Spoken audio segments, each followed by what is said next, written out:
Hey everybody, welcome to the GamerDad Talk Show. We are talking music tonight. We are going to talk about everything music. I've got some of the best guests here. We have one who's, I'm running a little late, but over here, I'm trying to look at my rearview mirror. This is Jason Ward. Jason, wave hi, say everybody. So hello. Jason has over 35 years of musical experience. I'm reading his bio over here.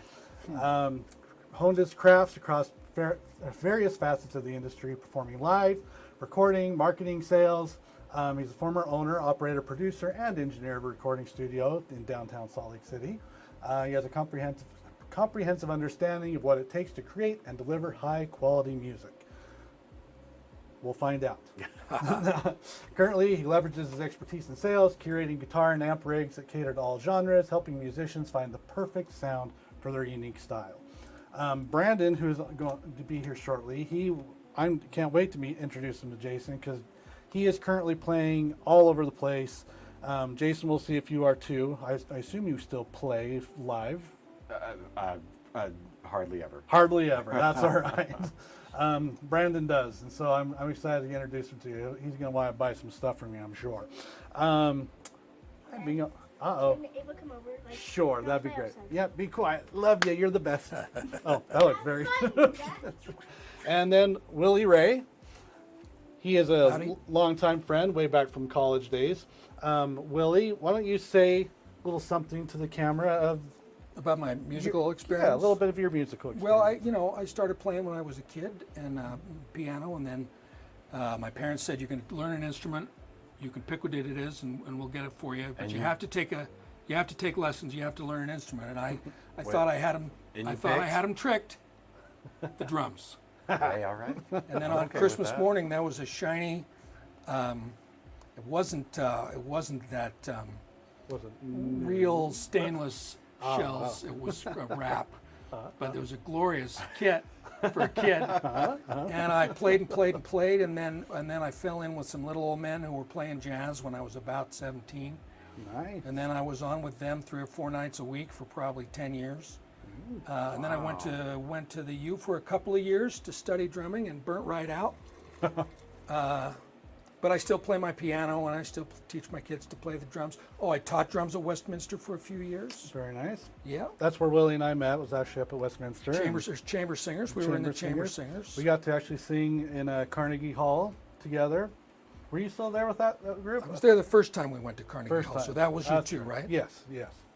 My best paying gig of all time was when the subset of the Chamber Singers did that episode of Touched by an Angel with Charlotte Church and In Sync. Very cool. I did not get to do that. Checks just kept coming. There you go. See, residuals. Just for doing something silly in school. That's you right. never know what's going to happen. All right. Well, let's get to our games here. You guys can go ahead and have a seat. I am going to be playing, let's say Destiny 2 tonight, just because I've already got it loaded up. I believe that's what Jason's going to be playing as well. And what are you playing there, Willie? This is Kerbal Space Program. One. Anybody who knows anything about games has at least heard of Kerbal Space Program. It's something I've yet to try. I know it's on PS5, it's on consoles, but you probably get quite a few more options and a little ease of use. Easier to mod. Yeah, with the M&K. Oh, whoops. Whoops.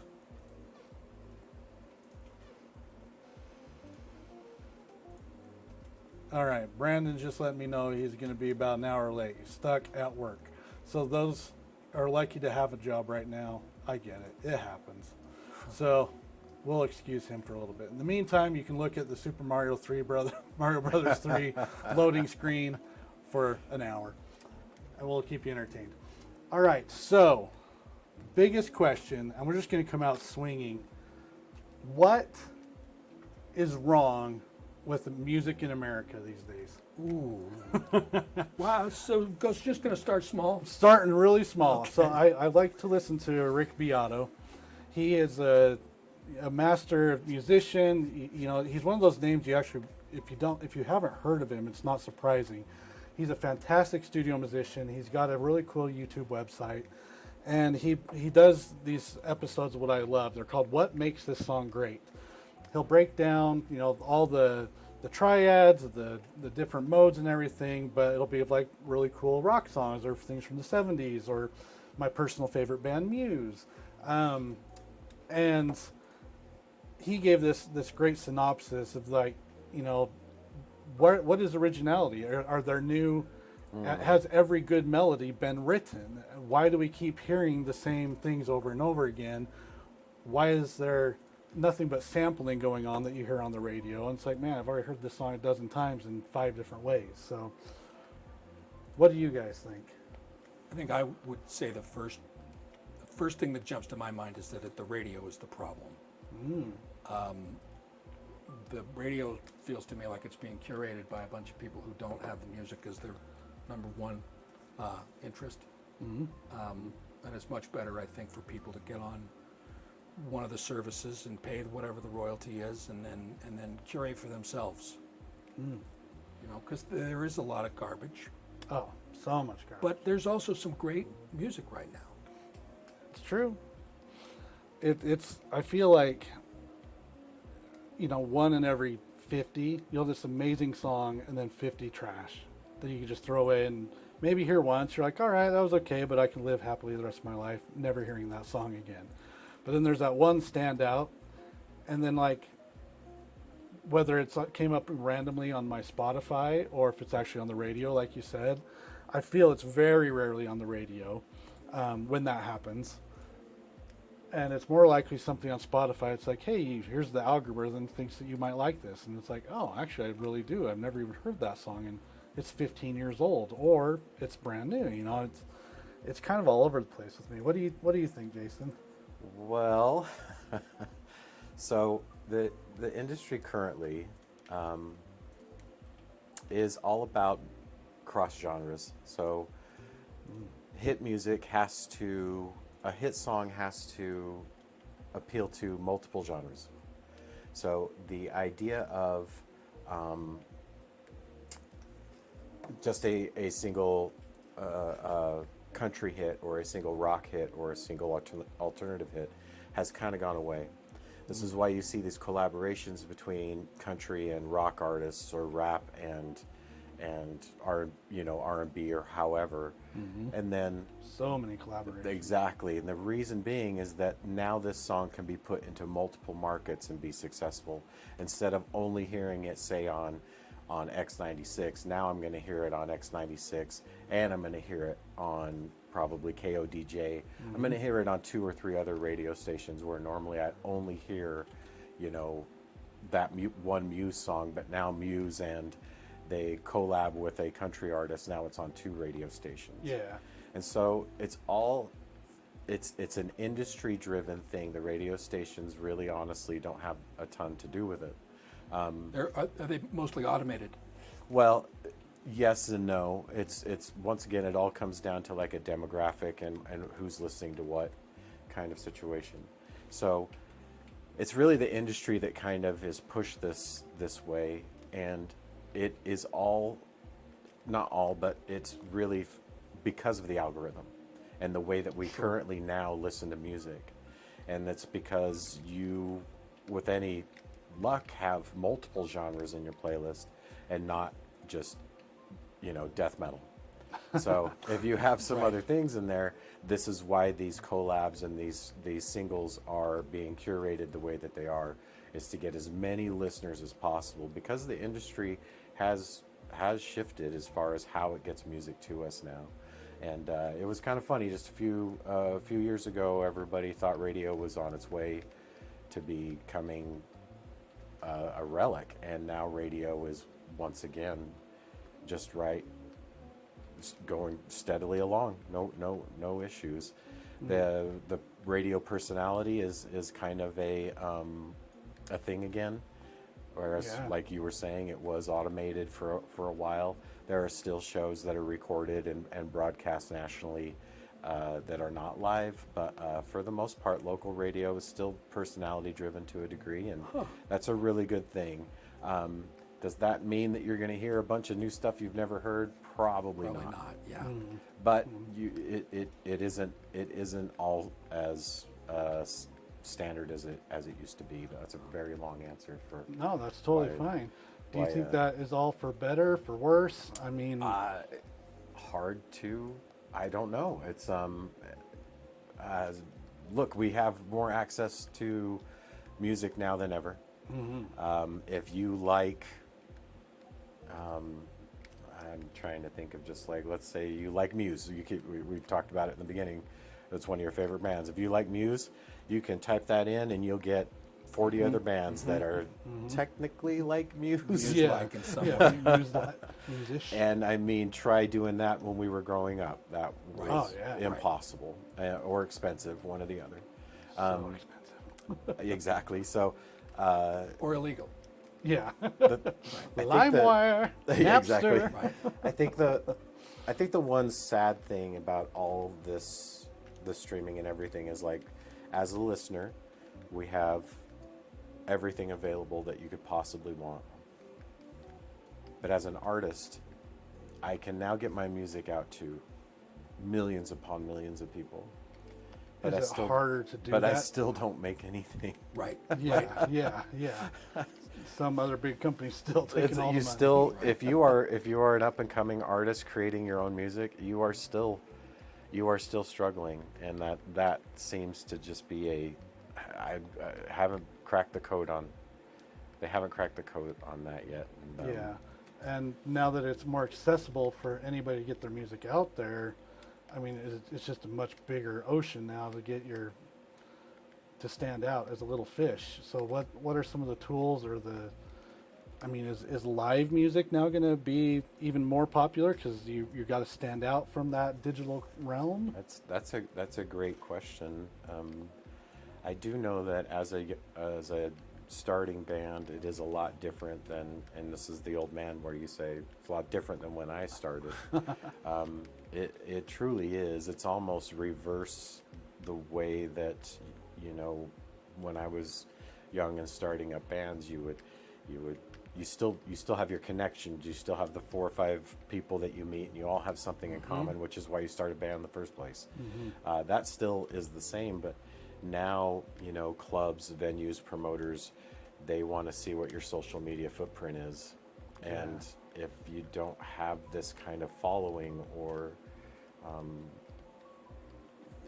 active listeners, things like that, they almost won't really pay attention to you. And that, how do you get that? How do you build that without playing live? Yeah. But if I can't get the right. show because I don't have the following, it's a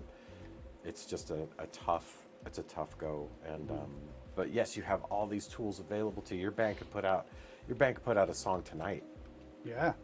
Let's do it. You know. Let's do it. Let's do Did it. you guys see our my living room as you did. came I in saw up some there? curios. Yeah, I mean, you could literally, we could write something, produce it, record it, produce it, and publish it tonight. It's remarkable. Yeah. You know? I mean, that's amazing. And It's amazing. you don't need to know anybody. You don't need to be found. You can just do it yourself, which It's is amazing. pretty incredible. Well, and all the little solo acts that are in their basement that are turning out really remarkably well produced, well yes. polished. Oh yes. Goofy stuff. I heard somebody saying, people always ask me, how do I make so much content? And my answer has always been like, my bar for what's a stupid idea is really low. So when I have it, I just record it, and it's just making funny stuff and stuff that's not funny, and it's neat. I can't imagine trying to. I worked with some people that wanted to be like Salt Lake City famous musicians, and trying to make a record and have people buy it when you're playing at a coffee shop is impossible. Or at least we found it that way. Yes. Well, it's been so long since I've played this game. It's not letting me do anything. Uh-oh. So I'm going to play the Spider-Man. All right. Yeah. Feel free to switch up anytime. You guys do not need to keep playing what you signed up for, because you didn't really sign up to play anything other than video games quoted. Yeah, Destiny can be pretty finicky if you don't have updates. And I haven't touched it in so long. I apologize. no, I it's did. totally I did fine. get it going. It just doesn't seem to want to. Well, then it's like if you haven't done like this part of the story, it makes you go do that, and it's like, okay, whatever. The problem in Kerbal Space Program is deciding what you want to do. Oh, you're actually in space now. Yep. So once you, I haven't made orbit yet. I'll need to circularize my orbit, and then I'll have a good. Then I won't fall back down to the planet. gotcha. So you just because you're up, and Right. the sky is dark, does not mean you might not go careening back into the atmosphere. It's a metaphor for life. This is true. That has been both of our lives this year. Yeah. Seriously. Okay, so what groups have you guys been in? You said you played with some old dudes. Yeah. I have an uncle who was an amateur musician, hobbyist piano player, and he said, I've got these old dudes playing at this coffee shop, and we need a drummer, and the drummer keeps flaking. We're trying to have an open jam, but we don't have drum set there. It's hard. And so I was 17 or 18 and went and started playing with these guys. And I'd played a little bit of jazz at school, but all of a sudden I was in it, and they were working this coffee shop 3 or 4 or 5 nights a week. And they would just make combos for Tuesday, Wednesday, and Thursday out of the people that had come to the open jam on Friday. Okay. So on the Friday they'd decide, you two, you play Tuesday, you, and I was the only drummer there, so I was on every night. And nothing gets your chops up faster than that. Oh, my That wasn't a goodness. group that had a name, exactly. It was mostly just a bunch of little old men, and some of them really ripped. I mean, some of them really knew how to play. That is awesome. And so it was a great learning experience for a young guy. And then I was in a funk band, and I was in a lot of jazz bands. And when I was in school for music, I had an academic combo that went out and played a lot of bars in Park City and played a lot of small venues in Park City and in town and stuff. Nice. Nobody's got a name though. No bands with names. I think we were the Blue Whalers for a minute. We were Scissor Kick at one point. Oh, that's cool. I know. Yeah, that's pretty awesome. And Jason, you? A couple of bands when I was younger that nobody would know about, and Was it like original stuff or cover bands or? yeah, we would throw some covers in every once in a while. That was actually some of my favorite times, is incorporating cover songs into the set list. I used to really enjoy that. I thought it was great. So Yeah, gets the crowd pumping if they're not. I liked it super too. I jammed. liked it. I thought it was awesome. So what did you find? You were what genre? Rock, punk, ska? Yeah, it kind of it grew over time. I Is think this like we were, early 2000s? actually more like early 1990s. I think I was more modern rock at that stage, and then it kind of course got heavier and heavier, and when the Pumpkins hit, that kind of really moved my needle, and then a lot of that Midwestern rock kind of was another step, and then just kind of progressing through there over the years. I had a project while I had my studio, played with a couple of gentlemen that we just had a great time, but once again, really no solidified name or anything like that. And my studio at the time was also a venue, so we would just have our shows there. That's cool. And it was a great time until you just kind of had to move on, Everybody grew up and got real jobs. Well, we were all grown up then too, but that's good. Never grow up. it just got more and more difficult with scheduling, and it's hard to keep a band together on a once a week rehearsal. Now imagine a once a month rehearsal. Yeah. It gets really hard. You are not sharp. You forget everything that you did the time before, and it can be frustrating, and it's just not as rewarding as when you're in it and you're rehearsing 2-3 nights a week. You like you had with yours when you were playing every night. It's just you get good. You get good fast. Yeah. And that there's something just. And also the players that you're playing with, you start to know their moves. You start to know Anticipate. just a split second before that person does that thing, what they're going to do. Yeah. It's a neat feeling. It's an incredible feeling. It's almost part of the reason you do it. And I would agree with that. when you don't have that, especially with people that you've known a long time, and you all get in the room together, turn stuff on, and looking at each other going, now what? Right. It could be frustrating, so it's okay. My youngest son is a drummer, and we haven't done it too much recently, but we have been able to kind of play together and scratch that itch, if you may, for me. So you still got all your gear in your garage and your studio yeah, there? still got most everything, and Very cool. yeah, like I said, we're able to kind of jam out on that stuff. So Oh, it's been just the best. So my oldest is fantastic on guitar. Second oldest is fantastic on drums. My third is starting to get really good at everything. I'm just kind of the sucky bass player, so I'm always good just over there, boom, boom, boom, doing my stuff. Nodding sagely to yourself. Exactly. And I mean, it's just the best. My wife just recently closed her music studio upstairs. She taught group piano lessons, and so we had all these keyboards up there. She'd teach 6 to 8 kids at the same time, and just in May, she decided to close it. And we had all that band stuff was actually in this room. And we thought, well, we're getting our living room back. Are we just going to buy a bunch of stupid furniture for the, when people are here, we can sit? She's like, honey, we live rock and roll. Why don't we just make our living room the band room? And I'm like, honey, man, I'm so in love with you. Yeah. So we took it all upstairs, mounted the guitars, and we just haven't looked back. And just we've loved having just accessible. People come in, they immediately are like, hey, can I play? It's much more now the centerpiece. It's much more welcoming. And it's not like we have to seclude ourselves down here. The only bad thing is this is an older house. You hear everything because it's up there. So it's like living in a drum, Every drum kick, every guitar strum. When you're in the basement, you can't really do anything else, which forces us to spend more time and, just be together. So it's been pretty awesome. that's incredible. Well, that last time we had you guys over, your son was tearing it up on guitar. That was pretty. Oh yeah. It was pretty apparent then. That was a few years ago. So yeah, and they're just sick now. So it's pretty amazing. And how different all of them have been. I mean, we're a Muse family. We all love Muse. No secret there. but the personal choices and taste that each of them has developed could not be more different. So Gabe, he's got into like the death metal and stuff, but he'll still sit down and listen to some Beatles. You know, they've got this great foundation for what good music should be.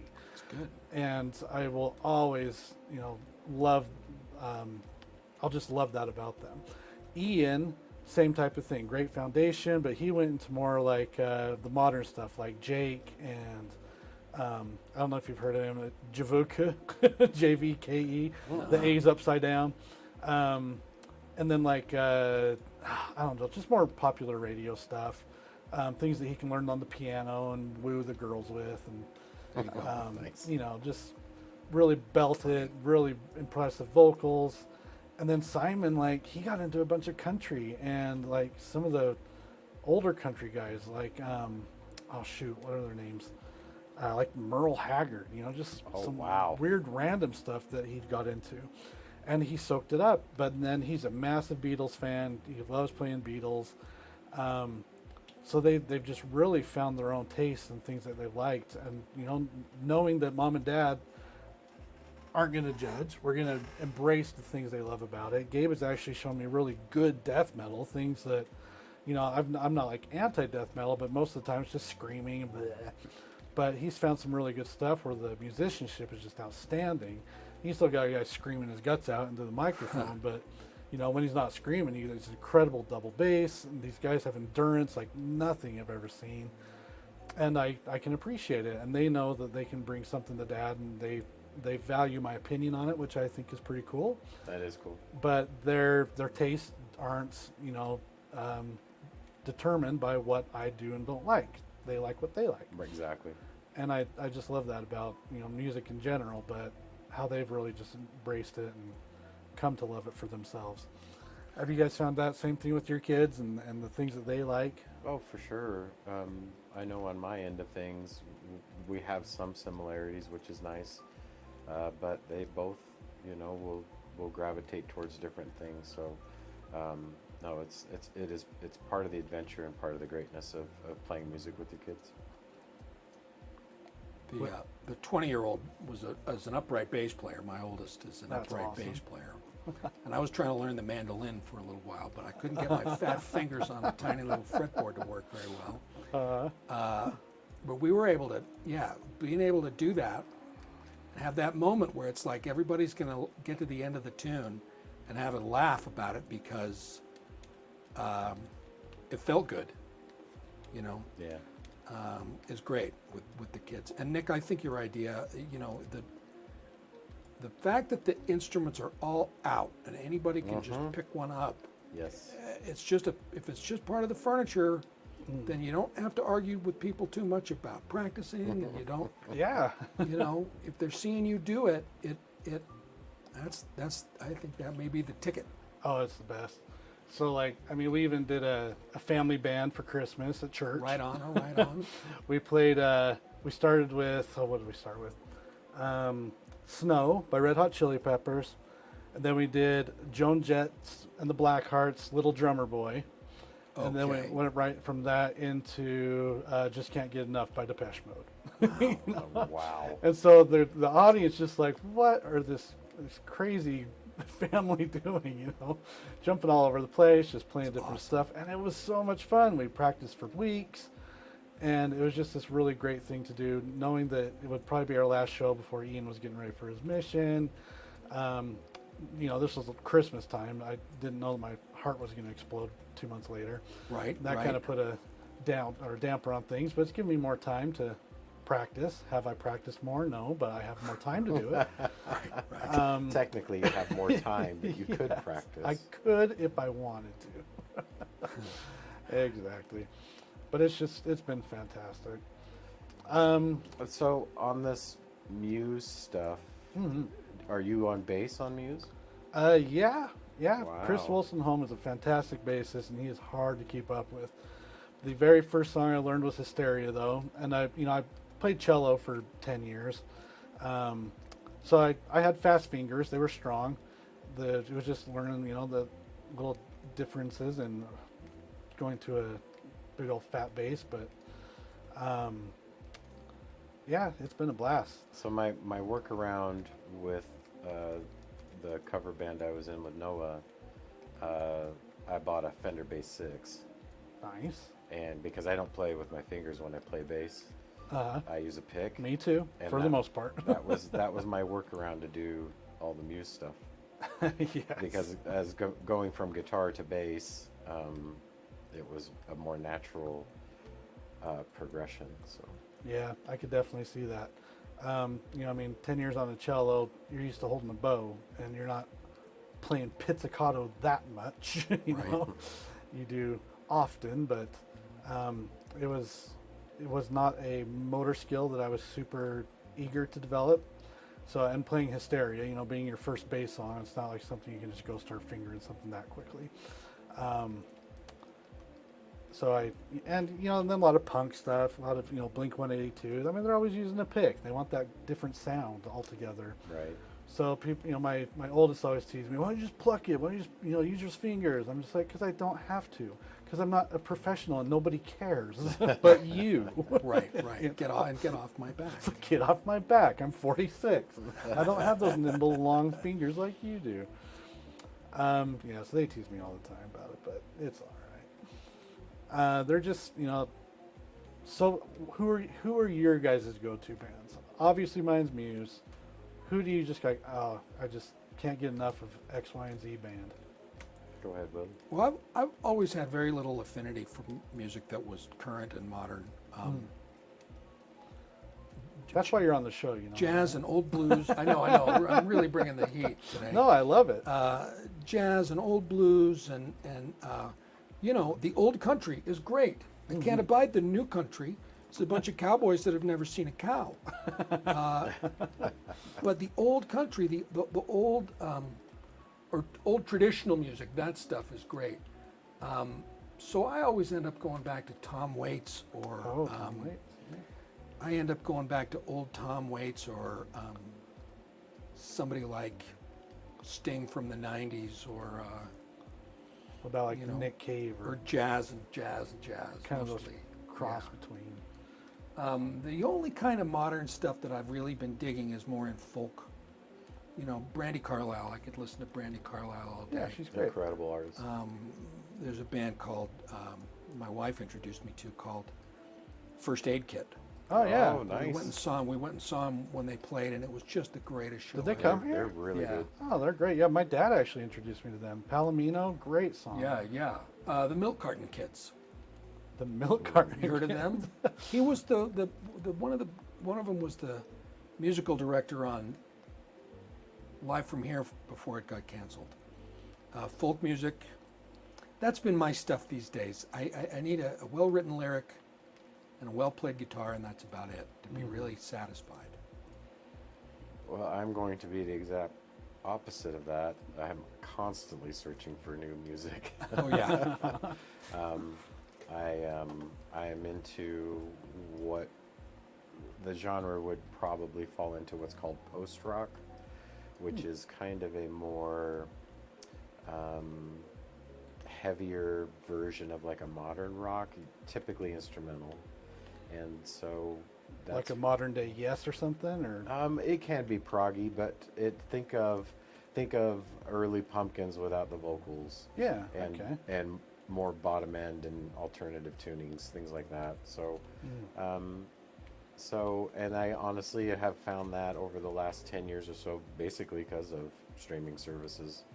It would have been impossible, I think, in to find a genre like this without the algorithm providing me options. Sure.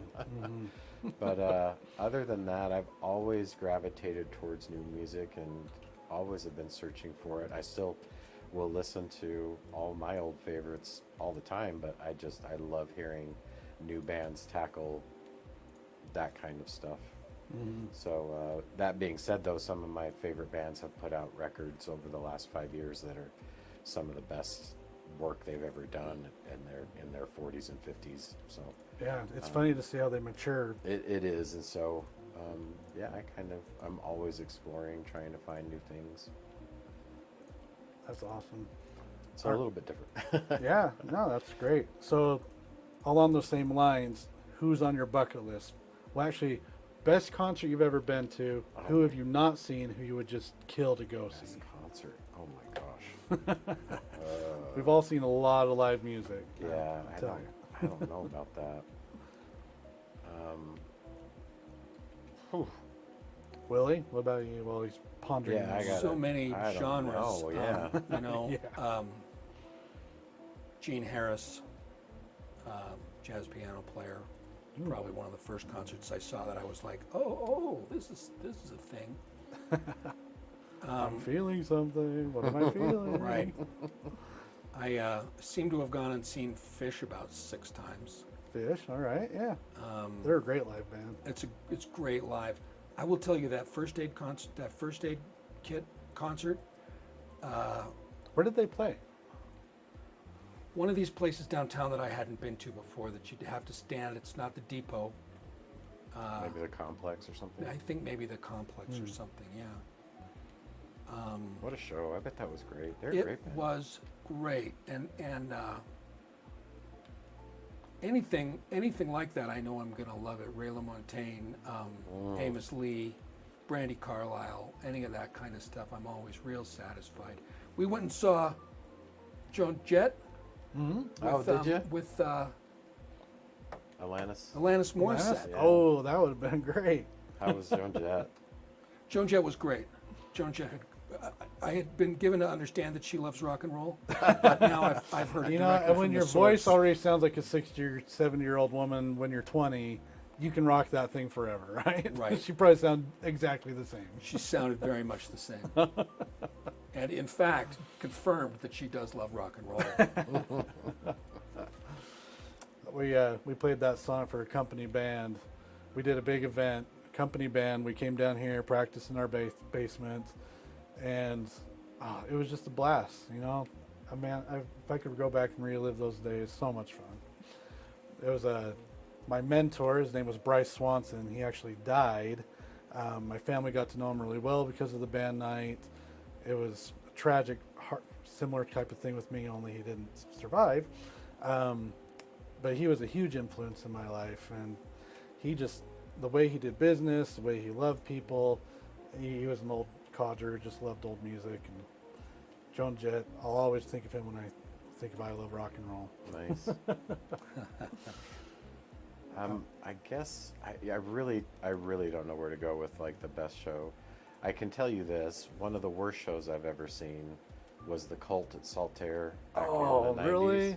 Oh, I would love But to one have of the seen best Cult. shows I've ever seen. Ian was the Astbury Cult. has one of the best rock voices of all I time. agree, but so one of the worst shows I've ever seen was the Cult at Saltaire years ago. What made and it one of so the, bad? And one of the best shows I've ever seen was the Cult at the University of Utah. Oh. So, Was it venue-specific reasons? Or?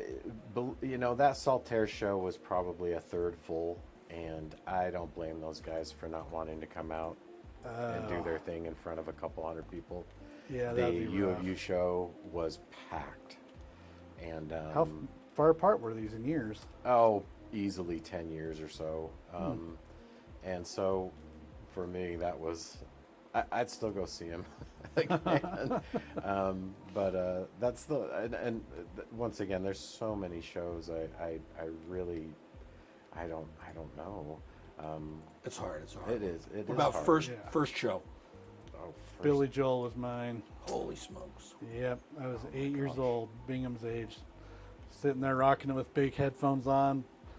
Pressure blew my mind. Sweet. Pressure. First show. Man, this is tough stuff. How about you, Willie? What I was think your... mine was Skynyrd. No, not Skynyrd. Nothing that awesome. Sweet Home Alabama. Yeah, that's Lynyrd Skynyrd. Oh yeah. Was it Skynyrd? Take the Money and Run. Oh, Doobie Brothers? Steve, no. Steve Miller Band. Steve Miller. Steve Miller Band. That's That's what it Steve was. It Miller was the Band. Steve Miller Band. Okay, that's cool. It was pretty fun, you know, for a kid.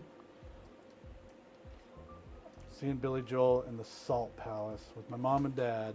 I was raised by total hippies. You know, I mean, my mom and dad. My mom was all about. Have you ever even heard the band "It's a Beautiful Day"? Yeah, exactly. I get that all the time. They were like the ultimate hippie band, and she was all about these guys. But you know, my dad was all about Jethro Tull, and you know, Beatles, Buffalo Springfield. You know, just all these great bands, and just nothing but peace, love, and harmony. So it was definitely something my sisters and I just were raised with, and they were easily swayed by a good beat. We transitioned in the 80s. Funny enough, my parents got really like into Yanni. So we listened to a lot of Yanni. Kristen and I have seen Yanni. Yeah, you know what? Yanni, if you kind of just take him out of it, he's got some of the best musicians on the planet. Sure. He's just kind of cheesy, nerdy, weird Greek guy, but he's, you know, he's harmless. He is a fine player. Yeah, he's a fun player. Not sure I agree with his taste. Yes. Fine player. But an excellent musician in his own right.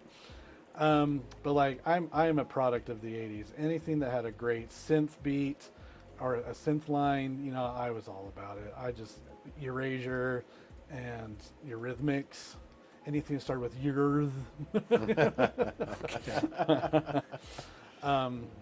but I just loved it. Even like Final Countdown. I was just going to say, sure. that's in Anything. there. Europe. Yep. I was in a band that covered that one. Oh, nice. And then we had a guitar player that could put the thing behind his head and play that solo at the end. That's awesome. That's how you know you've made it. That's how you know. That's how you know. They're like, yeah, you played with some bands, but can you play Final Countdown guitar solo behind your head. No, I cannot. Then get out. Get out. Yeah, hard to say. First concert, my dad was a DJ here in town when I was Really? growing up. So For who? For what station? it was back in the late 70s, early 80s, KCPX. KCPX. Yeah, Rock 99. Yeah. And so tons of concerts and things like that. I don't even know where I probably was even first exposed. So I did not know that about you, though. That is that's awesome. that's how it all started. So what kind of music were you? I mean, obviously the classic rock stuff, but Yeah, what did his taste kind of evolved into? Oh, it was all what, yes, what we call classic rock now, but was just rock back then, right? Right. So yeah, Led Zeppelin, Kansas, Kansas would all be that great. stuff. So, and that, of course, for me, just as soon as early 80s modern music, and then getting exposed to some British modern music, The Cure, New Order, Joy Division, just really changed my whole trajectory as well. So.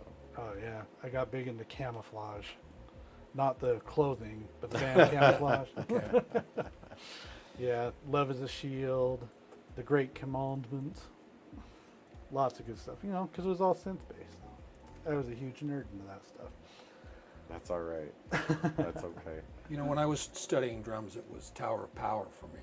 Tower of Power. Dave Garibaldi and a great big horn section, funky soul, glorious stuff. Sounds amazing. See, the thing that stinks is because I'm pushing this all to YouTube. I mean, I would normally just have my Spotify right here, and we would just be listening to some of this stuff, but stinking algorithms, they'll just block it as soon as they hear any of this stuff. Oh my gosh, you start plugging in some of what we're talking about, your algorithm's gonna. Oh yeah, shut you down so fast. So I'm gonna go back when I do the edit. I'm gonna write some of these things down, put it in the comments so people can go check some of these things out. Because Willy, I know you're mentioning some stuff that I know I've never heard. I was not raised by jazz people. Right. Well, I wasn't either. I think I was a response to jazz people, maybe. And that's okay. That's awesome. But I have appreciation for it. And you see shows like Whiplash, things that just kind of introduce you or reintroduce you to things. You're like, man, that was sick. I need to go listen to that. And you always hear names like Buddy Guy and just these Miles Davis, but Sure. I don't see myself going and popping in some Miles Davis while I'm doing yard work. I don't know. I know You that's never a know, total why. different kind of jazz, right? That's Right. like fusion jazz, I guess. Right. But they share a lot of the same roots and foundation. But I mean, are you a Miles Davis fan? Oh, you can't not be a Miles Yeah, Davis. that's Okay. pretty much That's it. a given. Yeah. There you go. Well, and it's interesting also, I think, to think about how much of modern American music has been appropriated directly from old black music. Mm-hmm. For sure. I mean, it's just in their blood. They've got rhythm and movement. Us white guys, oh man, I'm just ashamed for most of the things I do. Like, hey, this is a cool beat. And they're like, yeah, why are you moving your body like that? I don't know any other way to move my body. It's not in my genes. I'm so helpless on the dance floor. I believe this. Seriously. I'm super jealous. I believe this, Nick. All right, so you guys have performed a number of different places. What have been your favorite venues to actually perform at? I actually used to love the Zephyr. Oh, the Zephyr. yeah. I love the Zephyr. Saw the Dubliners there, young Dubliners. It was really great. Galvin Center was always great. Galvin Center's a good spot, for sure. I think the better list would be the most terrible places. Oh, yeah. Did you ever have trouble with a venue that had failed to clear the ASCAP and BMI fees? Oh, No. Okay, that was one of my worst. We showed up to play, and the guy was like, some suit was just in here threatening to sue because I haven't paid the ASCAP fees. Oh, wow. oops. That's not good. Okay, yeah, that's a better question. The worst ones. I had a really rough time. We saw Muse at USANA. When was and that? That was 2016-ish. Okay. How How many times have you seen them? Oh, like 10 times. Oh, wow. Okay. Yeah, we'll travel to Vegas, and if they're anywhere close, we'll go see them. They usually come here, but like just how quickly the sound will dissipate Yeah. and get really breathy and airy, just because of it's like It's not a great venue. not a is. great venue. Yeah, but other people have had no problem there, and maybe it's just. If it's a smaller show and you can be down in the seats, probably a much different experience than out in the grass. But No, I've had quite a few different locations there, and I don't think that it really matters. I think it's just the build of the venue and just the inherent space. So I used to like playing at the Bayou. I found that the glass never been windows there. at the front would make it so you could play real small and still be heard everywhere be and good. still hear everybody else. that's cool. where's that at? State Street between Is that 7th? about 7th South. Okay. Yeah. I think I've driven past it a million times, never even noticed it was there. You know, It's I played a great spot. a million bars and weddings. Right. Yeah. You know, the Ward House gym has not always got the finest acoustics. What? Not always. How dare you? I How know. dare you. That beautiful echo and Prejudiced. reverb coming off that hardwood gym floor with That's the right. basketball hoops. That's right. Yeah, it's probably not the best. I was packing the stuff in the van to go up and play another gig at Park City that I knew I wasn't going to get listened to very much, and I just started thinking, boy, this is starting to get to be kind of a drag. Yeah. I was working with a folk band that they were not bad, but boy, I just got tired. And had to say, we'll get back to this someday.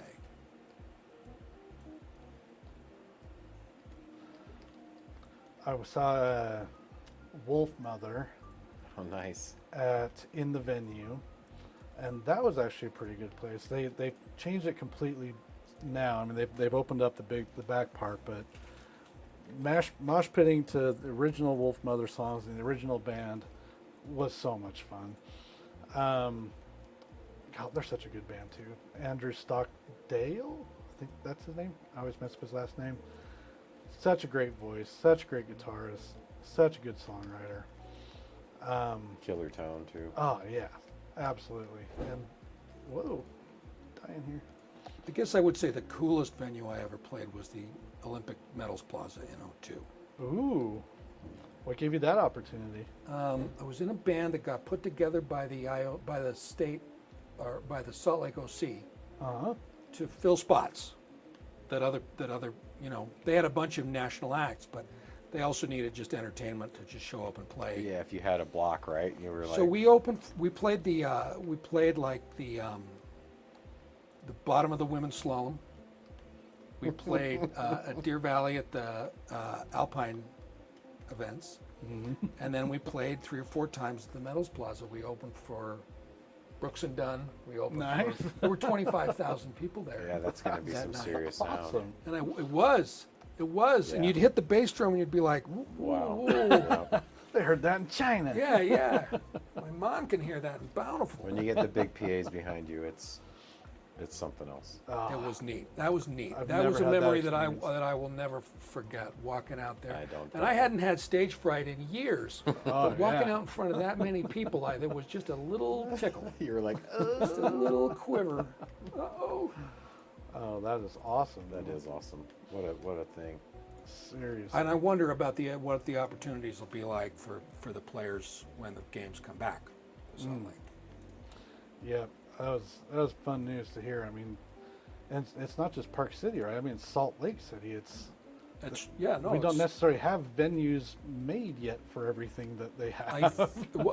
I don't know. It was my understanding that they were going to have to build very little. Oh, Yeah, that's that's great. That was kind of the talk The of it. selling Yeah. point of it. We're just used to having a big party, but according to certain NBA players, there's nothing to do here. So Nothing to do here. our nightlife is bleh. It's not necessarily wrong, but It's not the most hopping place on the planet, but we all right. All right, so who inspires you guys?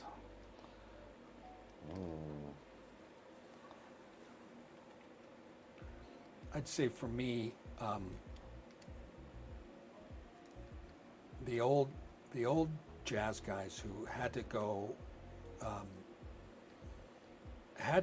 and invent this uniquely American music, and would then go and tour and really struggle to get respect from the club or from the venue.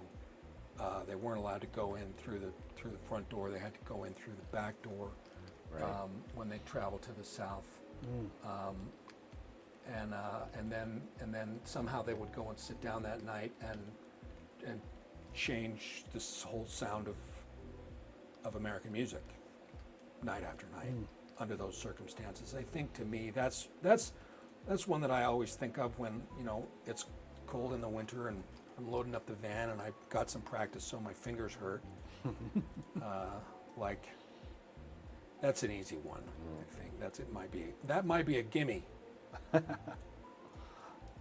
it. I think for me, I like when you find a new artist, or you know what, even an older artist, and they've done something that you were unprepared for, and you like it. It's one thing when a band that you're really into says we've got new material and it's nothing like what they normally would do. Sure. But if it still resonates with you, I think that I find the ability to create new music and have it be relevant, I find that inspiring, because I think a lot of bands and a lot of artists struggle with, after some success when they were younger, to stay relevant and to stay in that sound, because I do believe bands just, you always want to play the newest song. Yeah. Sure. You know what I mean? You're always like, we just wrote this new thing, and the crowd goes, ugh. Yeah. But as a band, you're always excited about the new music, and so when the new music is actually when you hear it, you're like, oh yeah, I know this band, and it's good. Yeah. That to me, I think that's amazing. If, to if be it's able received to well do it. like that, yeah. Who are you thinking of? You got one loaded up. Sure. In your mind? I mean, it's not probably going to be anybody knows, but a band like Failure, who started in the early '90s, their latest album is just outstanding. Hum did a record that once again were early '90s. They put out a record in 2020 or 2021. Links will be in the description, folks. That That's right. that last album, they made a record before the drummer passed away, and it almost made me just sell everything and call it good, because it's one of those albums where you're just like, they've done it. It's done. They can't get better. Slow Dive's latest album, another band that was in the early '90s and then didn't do anything for decades. It's amazing, and so I find when I hear stuff like that and it's good, that's inspiring. You had that the album from Liam Gallagher and Oasis. yes, and John Squire from the Stone Roses, the guitarist from the Stone Roses. They put out an album, and it's fine. But it's neither Oasis nor is it Stone Roses, and I'm not saying that it had to be, but I think when you put two talents like that together, we kind of expect something a little more, and it's fine, but it's not this, incredibly. That's what I was hoping for with them Crooked Vultures. Right. I'm like, exactly. this should be so much better than what we got. I mean, it was fine, like It's you fine, said. yeah. But I wanted my socks to be knocked off. Exactly. You look at the names in there, and you're like, So sometimes Holy it cow. doesn't work out. yeah, exactly. But Seriously. So, my emotions have been on my sleeve. I've got a little PTSD from my aneurysm, and sometimes, I'll just start bawling, And, Sure. and Bingham has to ask, he's like, Dad, are they happy tears or sad tears today? And most of the time they're happy. When they're sad, it's not like depression. I'm just sad, and I don't know why. Those episodes are fewer and farther between the farther I get away from everything that happened. But the very first massive breakdown I had, I just got in the shower, and I'm starting to listen to the Editors. And they have this song called Smokers Outside the Hospital Doors. yes, it's a great song. Isn't that a great song? It's a great song. So I'm in the shower, and I'm listening to these words, and I am just, there are more tears coming out of my face than there are shower, drops hitting my body. And I just had to get out of the shower and just sat there and cried and just had to feel all the feelings, and it was just so intense. What is something that has made you guys, a song that has made you feel all those feels, whether good, bad, pumped beyond belief, or emotionally drained, something that has just really struck a chord with you that you'll never forget? Well, there's a bunch, but into tying this into your Editor's story, so me and a very good friend, Zach, saw the Editors. I believe it was still Bricks at the time. Oh, nice. It's going way back. Yes, Yeah. and they were amazing. This is, and us and maybe about 20 other people in that place. But they had a band called Biffy Clyro open. Oh, The Captain is one of my favorite songs. So Love Biffy has that song. Oh my gosh. Mountains or Many of Horror. oh yeah. So Many of Horror recorded is okay. But there is a live version of Many of Horror from Glastonbury where the entire crowd sings every single lyric as soon as he starts. And they are so loud. The crowd is so loud. It's so emotional for me. I've seen the video as well, and it's just, they just nail it. And to have the whole crowd sing the chorus, I just that is one song when I hear it because I have the visual in my head as well. That as a musician, as a songwriter, I don't know that it gets much better. But that's a song that emotionally I just love hearing, and it just stops you in your tracks for me. And that it was I picked that one because I had that editor's connection there for you. I appreciate that. Thank you very much. Willie, how about you? I would say rather than a song, I think the experiences that we had when we were singing in the choir at Westminster, in terms of a physical response, in terms of a pure, unalloyed, I'm not a religious person, but I feel like sometimes when you're singing with a group or you're playing the music and time sort of feels like it stops, and especially with some of that glorious choral music, the goosebumps would run all up and down your spine, and you just knew something very special was happening. To me, that was the drug. That always hit so hard for me. And I got it sometimes with the little jazz bands and other stuff, and when I had a funk band and the downbeat came together at the end of the breakdown, but not like when we were singing in the choir at Westminster. To me, that was always solid gold. We were singing Palestrina's O Magnum Mysterium. That's one of them. Yep. And we were all around the circle, around the whole group, instead of standing in front singing at everybody. We were among the crowd, and soprano, alto, tenor, bass just separated around the whole group, the whole audience, and just singing the same thing. I mean, I was crying or singing through my tears of just joy and just utter bliss of singing something so beautifully written. And that'll stay with me John Rutter's forever. arrangement of Adagio for Strings, On You Stay, is another one that's so good. So good. when the bassist had the breath for it, it was enough to just destroy. Seriously. And the bassist didn't always have the breath for it. No, this is true. And tenors got to get up there really high in their register, and that's where real men are made, in that tenor range. Ironically, it's also where real men are. Well, I won't go too much into that. Sure. Nice. Let's just say there used to be surgeries that happened back in the 1700s to make sure they that's kept true. those boyish voices. Love it. I love it. All right. So you have both played. You've been bands upon bands. You've played songs upon songs. Who would be someone you would just die to play with? Someone that said, I want to do a collaboration with you.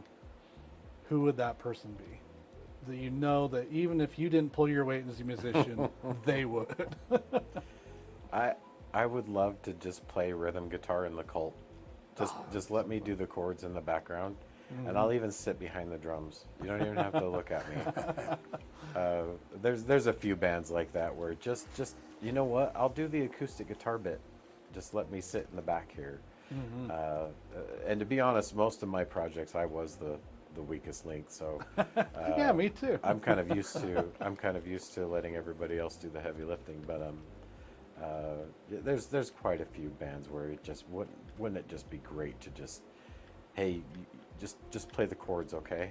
Oh man, I was in the yard just yesterday listening to Sweet Soul Sister, and I had my headphones on, but the rest of the neighborhood wouldn't know it because I was singing the top of my lungs, "Sweet Soul Sister," and the way that song starts with the beautiful organ, it's just kind of got that old formula of the 70s songs with just that really good long intro.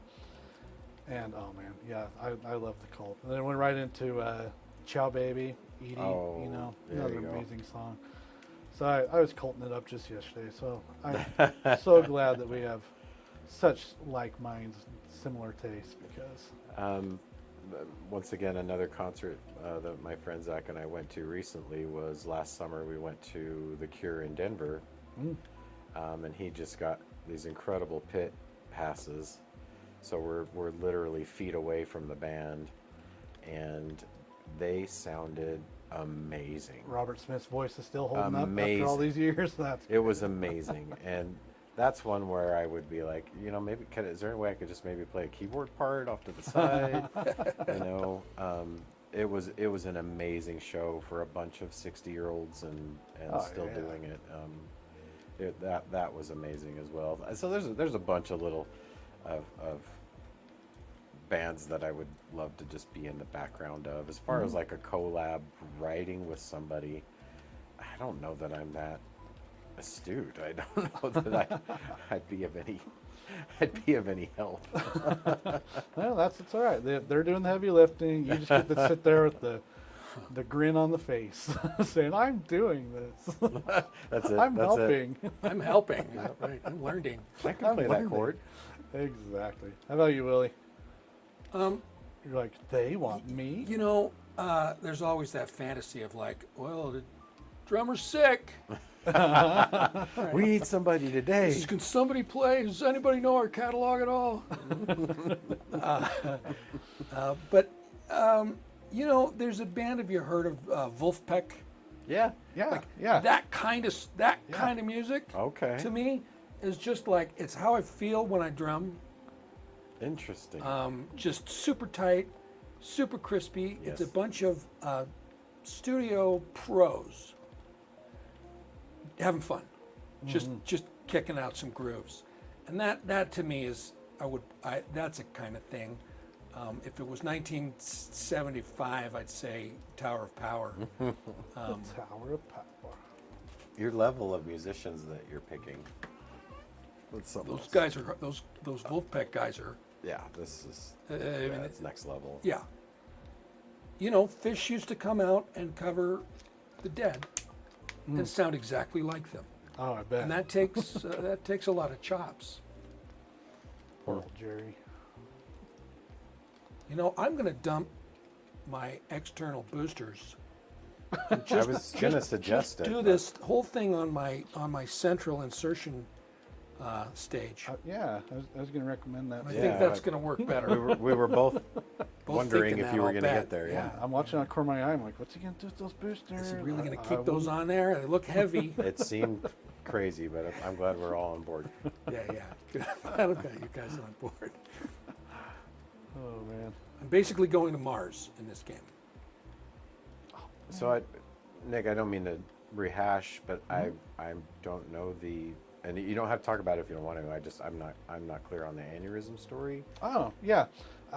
It's actually, if you want to hear every gory detail, Emily and I shared it in our second episode. But, Okay. I can do that. You don't need to. No. I'll just in a quick nutshell, February 27th, we're celebrating the 1-year anniversary of Emily actually getting double jaw surgery. It was 2 the day. She said, "Hey, guess what? It's been 1 year ago." She had full reconstructive, her whole face. Oh my gosh. They broke everything and put it back together. It was very invasive, totally crazy. She's like, "All right, well, we'll go to dinner and celebrate tonight." I'm like, "All right, sounds good." So she leaves. I literally give Bingham his breakfast, getting ready for school. I'm like, "All right, you stay here. I'm just gonna go in the shower." Feeling great. Step into the shower, and I all of a sudden get really lightheaded. I'm just like, what is going on? I'm like, I'm not going to get in the shower. I'm going to pass out. So I sat on the toilet, and within seconds, I just feel this massive inside my chest. I'm like, okay, something's really wrong here. Long story short, I passed out. Magically woke up about 20 minutes later. Breath of life kind of thing, right out of the movies. That, and they're like, every doctor I've talked to are like, yeah, that doesn't happen. They're like, they're either dead, or somebody who is with them, saw them actually fall. They called them paramedics. We can sometimes get to them in time, but most of the time they're just dead. Like 90% of the time they're dead. So that was like the biggest unexplainable thing. Was like, what actually woke me up? What kept me alive, laying on the bathroom floor, literally bleeding out, inside. Anyway, we get to the hospital in time, find out it's a upper thoracic aortic aneurysm, ascending aortic aneurysm. Only 6 in every 100,000 aneurysms are this type, and only 1 out of 10 on average. It's between 6 and 10 out of every 100,000. 1 out of 10 actually survive. Wow. So I'm like, okay, I'll take those odds. My doctor My said there's no goodness. reason you should have had this. He's like, you got a dad bod, but who doesn't? He's like, we can work on that. But your numbers are great. There's no reason you should have had this, and there's no reason you should have survived it. So Wow. he's like, you got me there. Some kind of long undetected defect.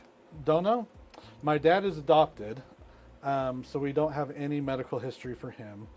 And my grandfather on my mom's side has had some heart problems, but they didn't start till he was like 80 something, not 46. So it was just all sorts of messed up. Anyway, 5 hours after open heart surgery, got a nice big scar. I came to and didn't have any visions of the afterlife, and saw my wife and my dad and my bishop all gathered around, and I thought, well, you're not my dead ancestors, so I guess I survived. Oh my goodness. But I was awake for almost an hour and a half beforehand.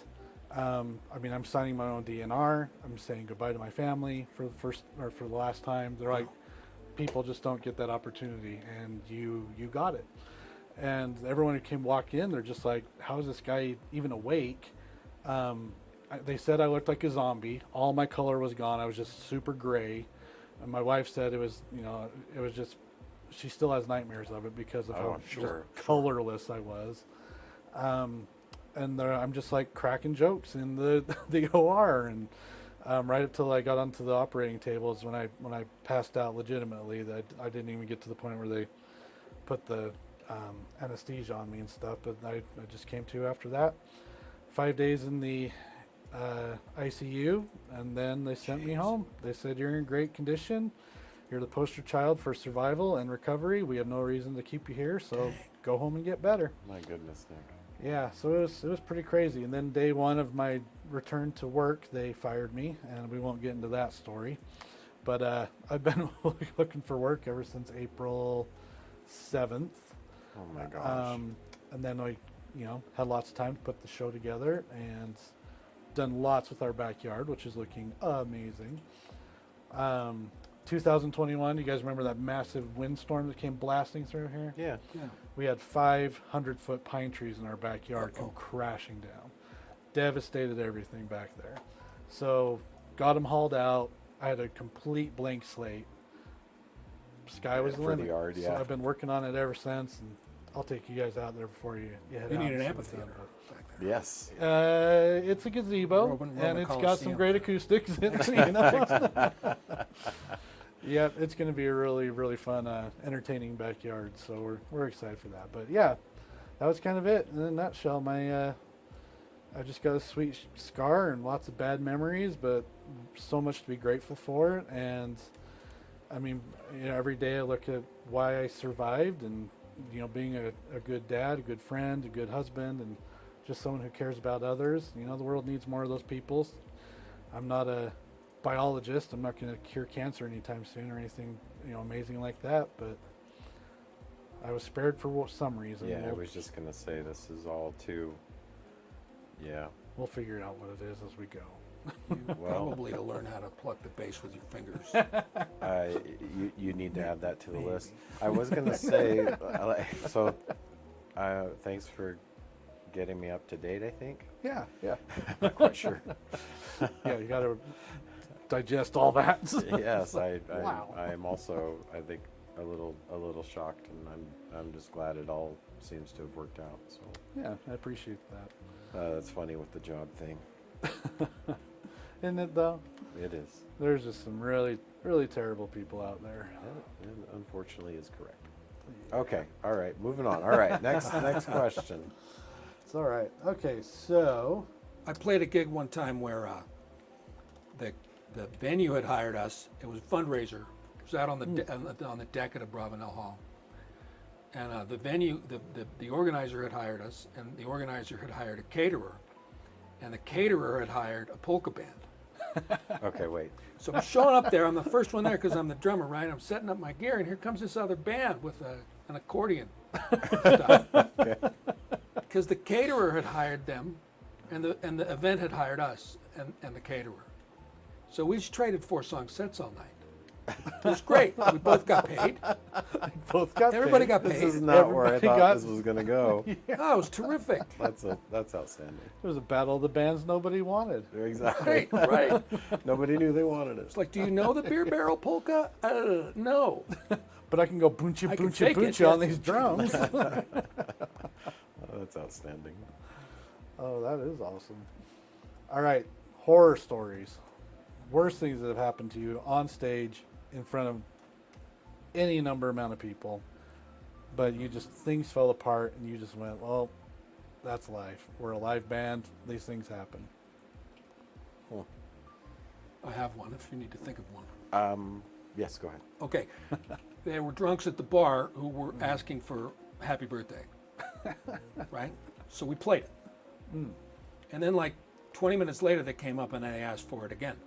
And we said, we just played it. And they said, yeah, but she didn't get a chance to dance. So I said, okay, we're going to do it as a bossa nova. So we start playing it as a bossa nova, and we're going to make sure we do enough choruses at this thing for her to dance.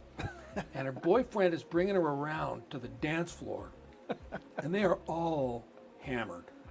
This was at the Cabana Club. You remember on 4th South? Oh my! It's where the Green Pig is now. Yeah. Yeah. Wow. And they had these old tables with the brass beveled edges, right? And he fumbled and went down and took her down with him.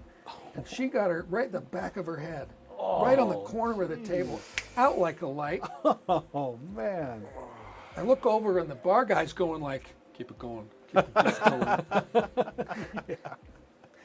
So I said, yeah, we're gonna play this. We got 15 more minutes, folks, and that was one. That was One. I'm sure I can think of others. That's a pretty good one, though. And then as I was packing out, the poor boyfriend was sitting on the sidewalk, and the girlfriend was in the birthday person was in the ambulance getting checked out. Oh. Jeez. That's some scary stuff. It wasn't so too. much my nightmare Right. gig, but it was unique. It was definitely unique. I think the one that I thought was going to be just terrible was the band I was in was doing this festival thing at Liberty Park, and I got sick. I was way sick, like stomach flu sick. And so I was sleeping. It was a Saturday, and I was sleeping just as long as I possibly could so I could try and snap out of it. And so I'm late getting there. I had to get to our rehearsal space and get on my rig. And my rig at that time was, I think I was running a Mesa full stack at the time, so 2 4x12s with my full rack system, and I couldn't lift it into the car. So I had to get some outside help from people to get my rig into the car, and then made it to the show. I really don't remember the show. Yeah. So I just had always, after it was over, I'm like, oh, I didn't even care. I was so sick that I just literally helped me get my stuff in the car so I can get out of here. But then I had a really good friend of mine come up and go, "That was awesome. It was great. You were so Best I've great. ever heard you You play. were You were so really in great." the zone. I was like, "Great. That's hilarious. great." Did you have a policy about letting people help you carry out, tote out? I did. I did not like it. Yeah. I used to have the number in my head of all the items that went back in the truck or my troop or whatever it might have been, and if I didn't have that number, if I didn't have that myself doing it, Right. I basically had to start over. It Right. was, And you were probably not going to be able to pack it up right anyway. oh yeah, you couldn't. Right? It all had to go in. It was a complete Tetris situation. It all had to go in its own way. So I would have people help me get it to the vehicle, but then from that point, it was all on me. But I had one where we were playing a wedding, and the bride's extended family were from the Basque region, and they were not interested. These individuals were not interested in our music, and they started belting Basque folk songs. While you were. Yeah, and you know, we were playing for the dinner hour, so we weren't trying to be too loud, and they were well up above us. That was a good one. They were going to show you, right? Yeah. I never didn't get paid. Oh, That's good. okay. Lucky. And my policy had always been, I will sit here and play Wipeout until I get paid. But it never came up. That's good. That is pretty good. There's only so much Wipeout you can hear. Right. That's a great policy, though. Could you ask First that guy time stop you hear playing Wipeout, it's always a great time. Sure. But by the fifth time. By the fifth time, you're ready to wipe out. Seriously, that's a great policy. What is the most trouble you guys have ever gotten into, Band-wise? band-wise? You ever throw a goat out a hotel window or Oh, break anything? Get a little tipsy, things get out of hand. Next thing you're paying for something. interesting. I had the cops come for noise a few times Yeah. at I've things. had that. For sure. And usually they were like, this is a jazz band. Who called? Who's calling on a jazz Who's band? calling on the jazz band? Haters gonna hate. That's all it is. Yeah. I don't. They didn't even say they're too loud. They're like, we just got people playing jazz. Right. How dare? Right. Other trouble? Yeah, I don't know that I have any like big trouble. So you guys you've been pretty clean. That's good. That's good. No, We don't know if they knew that there were restrooms in the hotel room. Now we swipe a credit card for that before they. Right? Yeah, sure. Well, that's good. That's all right. I think I found a hot tub. A hot Oh. tub. At a backstage somewhere. Oh no, my Spider-Man game here. Oh. Oh, yes, Oh, you sweet. did. Yeah. That's such a good game. I actually haven't started playing the second one yet. It's been sitting in my back catalog for months. All right. Have you ever had to deal with disinterested or unruly audiences? Oh yes. Sure. Oh yeah. Sure. What'd you I don't do? blame them though. Some of the stuff we were playing back in the day was. Completely unlistenable. I think so. So I don't blame people for getting out of hand. I don't think, especially with us. But you just play. At least we would just get through it. And, It's why you're there, right? yeah. Somebody's paying you to do your job. Yeah, for sure. Play until the venue tells you it's time to stop or the appointed time comes. You're right. I had. Wait, what was the question? Sorry, I'm almost landing. No, at you're last. good. Well, how did you deal with it?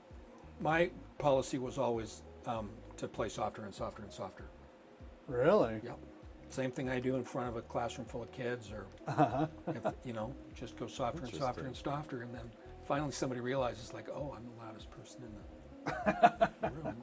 You could do that when That's you're playing great. with a little with Yeah, jazz yeah, trio. yeah. Everybody Yeah. could follow. Yeah, that's a great idea. That's genius. And all of a sudden, like, wait, I'm really loud. I should probably listen to the guys playing.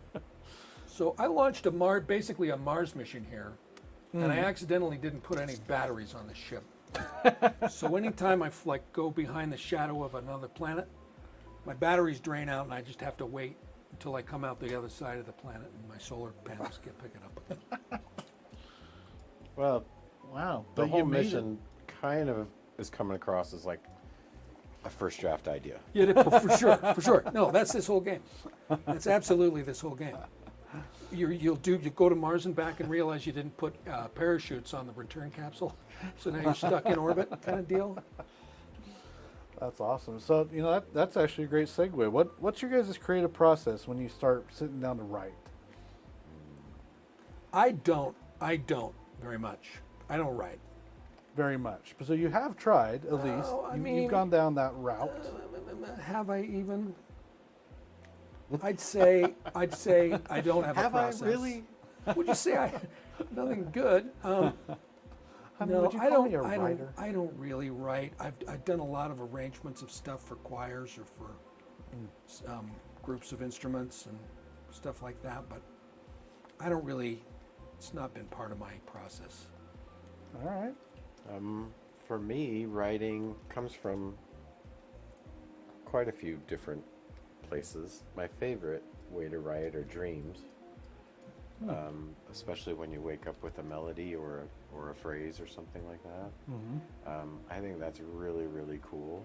It's not very often, and it's hard to capture because that memory really goes liquid.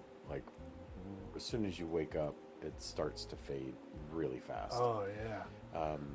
But that's probably my favorite. I'm also way inspired by gear, and that's, you know, a new guitar or a new amp or a new pedal or something like that will all of a sudden just Break something loose. Yeah, just break something out of you, and I love that, and it's expensive.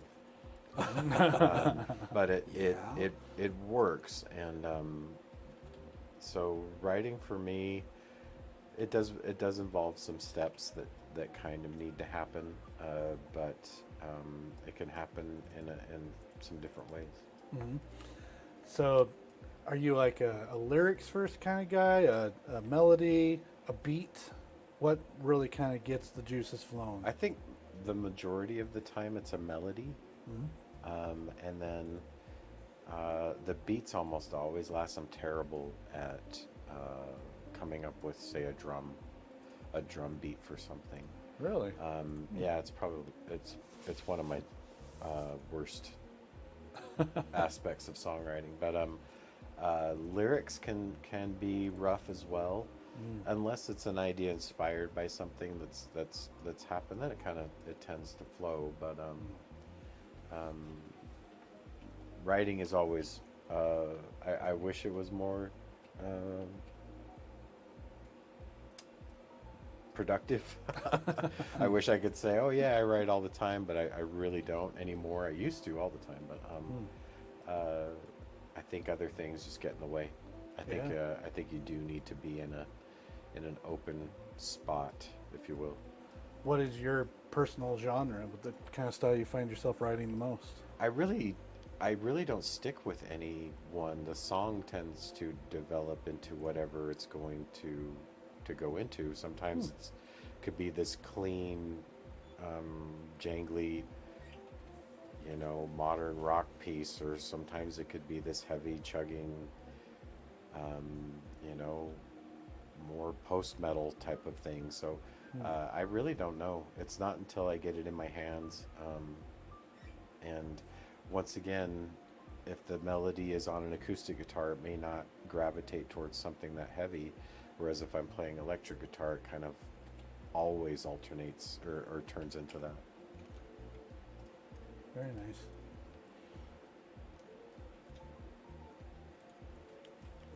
All right. Mistakes. How do you handle mistakes when you're performing? You didn't make any. You could have faked it. That's right. That's a right answer. The audience isn't going to know. The No. audience doesn't know. If you make a face, they'll know, right? Right. No, you Yeah. make like you just played the gnarliest lick you ever planned on playing. You meant to throw that drumstick. That's right. I've done a few turns doing like acoustic gigs, and I love it. I love doing it, and the pressure of that. There's nothing to really hide behind. I think when you're in a rock band, especially with 3-4 other people, you can kind of hide behind some things. I don't know, the pressure is so strong. So I know in a band situation, I've taken my foot off the gas. Especially in most of my bands, it was okay if I let it go.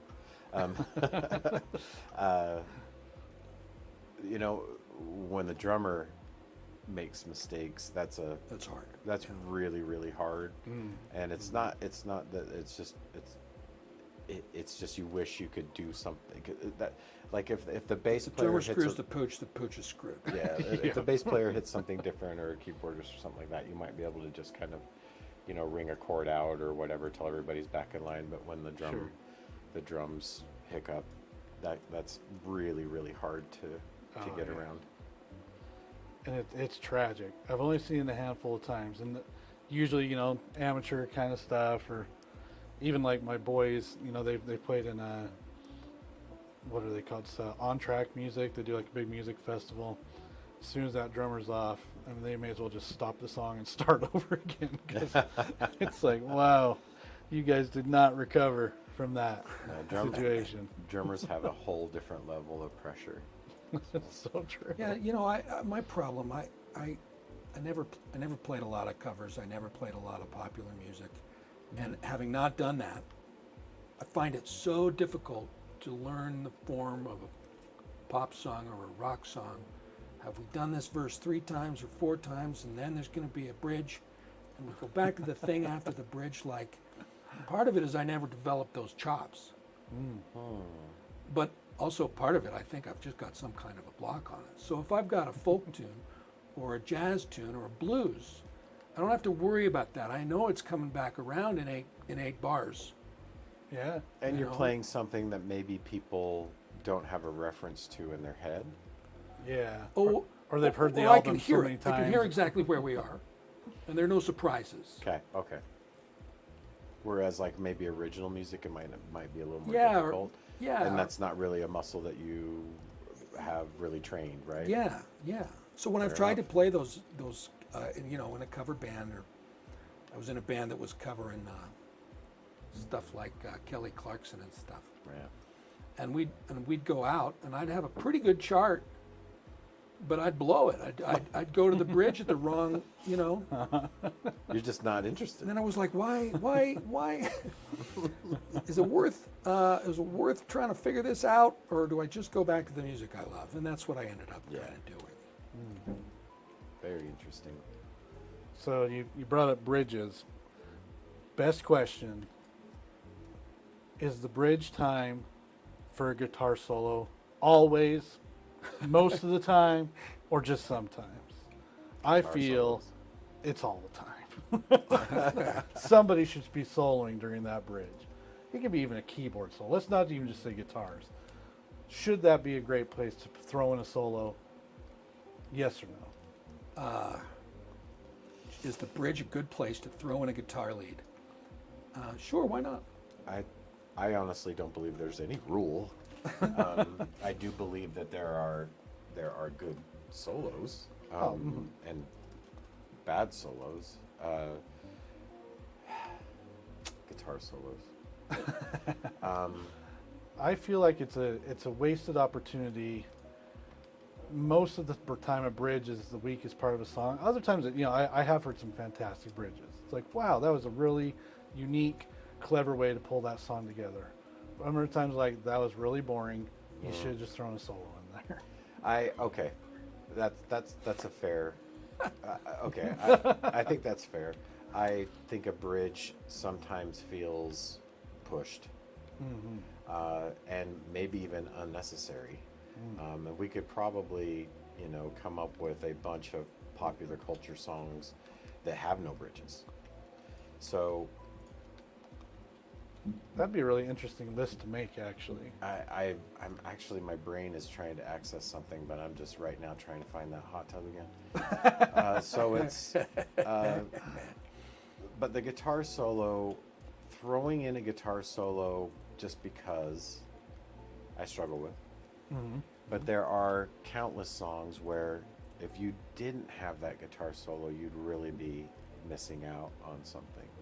Yeah. And so You're talking about classic tracks, and just anything, or the form of the song in general is just going to miss you if you don't. just in general. Sure. I Kind of think modern form. a really tasteful guitar solo that ties the melody, the feel, and the emotion of the song. Like that one at the end of Final Countdown. Hey, it's great. Yeah, it is.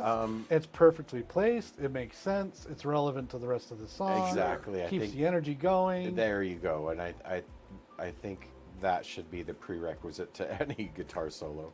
But I also get it that, you know, and especially in a lot of alternative rock or heavier rock genres, man, sometimes just making noise feels great.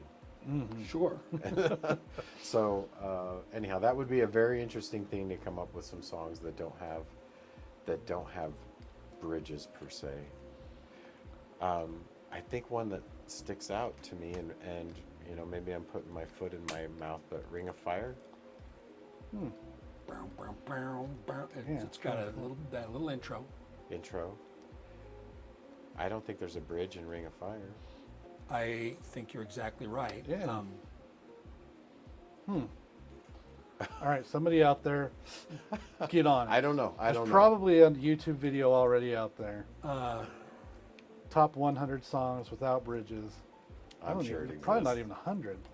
I mean, it's such a staple for modern music. It'd be I don't think It'd be there's one hard-pressed on to that find song, one. and that one, that's a timeless, been redone who knows Yep. how many times. yeah. So yeah, I don't know that it's always a necessary thing, but But if it's there, you better be soloing something. That's what I say. I'll let the bassist solo. Yeah, man, it's so rare to have a really good bass solo, you know? There's this really obscure band called Quadrasound, and they've got this song. They sound identical to Greta Van Fleet. I mean, the two bands are almost synonymous in the way they sound. But there's this one song, and they just got this. It's fairly short, but it's just such a juicy bass solo. I'll find it. I'll put it in the Juicy post. bass It is so juicy. It's just got that big chunk to it. It's nothing that's overdone, but it's just pure perfect. Every time it comes to it, I just crank it up. Same thing with like, you know, let's say Audio Slave, Tom Morello right. in Like a Stone. You know, best part of the song is actually that solo. It's so good. And that's a great song, but Right. I always turn it up with that solo. And to me, you know, that's what I'm talking about, like wasted opportunity. There's so many songs you're expecting something great, and you're like, oh man, they didn't do anything there. That was a bummer. They could have done something great. Might be the expectations. Maybe we're putting too much expectations on guitarists Yeah. to nail great solos. You might be thinking too much about this. Well, I've never written a guitar solo. I don't know how hard it is to actually write one. I feel most of the time they're just arpeggiating or, you know, just noodling around. And then you'll have those occasional ones that are super soulful, and you can tell there was a ton of effort and beauty put into it. So I don't know. I mean, I'm just talking out my. Then you've got the No, ones where it's- Nigel Tufnell is playing two guitars with a violin. Exactly. You know, No, the Be guitar played. solo thing Don't is, even point. is an incredible guitar solo based off of ability, of how many scales and bends you put in it. Or is Europe would say yes. Or is a great guitar solo based off of the power and depth of what you're doing? Because I don't know that Tom Morello's solos are this clinic in technique. I agree with that. I 100%. can guarantee you that Billy Duffy's are not. So Yngwie Malmsteen. now his are, you know, but does that make him any less great? Right? I guess that's what we're trying to get to. That's a great question, and I don't know if there's an answer to that. I mean, I feel did it suit the song? Did it add to the song? Was it super distracting? Sometimes they are really distracting. Yeah. It's like, wow, that was And sometimes they can take you away from what's happening for sure. as can some bridges that are. Yeah, the bridge thing. I actually think you that would be a good question too. Is a more badly placed bridge worse than a badly placed solo? Man, we get all esoteric up in here. well, I think about the history of jazz and Yeah, it's nothing but fills. when solos when and bridges. bebop and bop and hard bop, and the argument was, are we going to play this one hot or cool? You know, And you had these players coming out playing these incredible technical, theoretical solos that were not melodic. They were sheets of sound. They were, you couldn't dance to them, for sure. And then you turn around and have Miles Davis drop Kind of Blue and play these incredible, lyric, gentle solos in the face of all this other kind of sound. You know, I think it's very much, I think it's all subjective, and you know, there just isn't I reject the notion of an answer to this question. And that is also fair. Yeah, good. I mean, Thank you. You all saved music, us all. right? Hey, this is my show. You have to answer everything that's I right. ask. No, it's so true. I mean, even within a band's own repertoire, you know, it'd be like, man, that's such a great song. Then you're like, this B-side is one of the most horrible songs I've ever imagined anybody writing, and it's my favorite band who just put this rubbish out there. So I was fortunate enough to be in the project long enough with a guitarist who was just, he could write solos that just brought you to your knees in a song. I was really fortunate, and all I had to do was, you know, come up with 4 chords to group together, and he could just come up with these just incredible things. And it was a lot to do with what he heard in his head over something that I created. But he also, you know, had effects pedals that he could manipulate and make do things that you're just like, how did you even do that? Sure. So there's all kinds of things that come into play for a killer guitar solo, and but finding people that can listen to a passage and go, oh, let's try this, and pull it off and repeat it. yeah, You know, is like, was that an accident? it's a true talent. It's the same thing with bass players. Getting a bass player who can write a bass part for a song, not a guitarist who plays bass. Yep. Everybody can do that, but Or just an octave lower. right, exactly. But to actually write a bass part that covers all of those details in a song is really difficult. And you know, once again, I was fortunate enough to play with a couple that could really bring that home. So it made, you know, me and the 3 or 4 chords I know, it worked out. Yeah, it makes everybody sound like they're on top of their game. That's fan-flippin-tastic. Oops. Doing all right there? Nah, I'm just getting rocked here.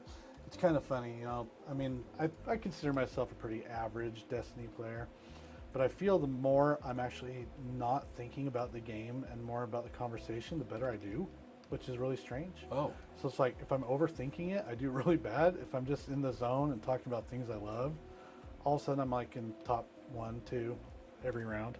So I'm going to play always while I'm talking or oh yeah. doing Because you're something. just crushing it over I'm there. just crushing it over here. How's Mars going? You know, I got a good stable orbit. Nice, nice. We'll see if I've got enough juice to come home. That's good news. All right, let's see.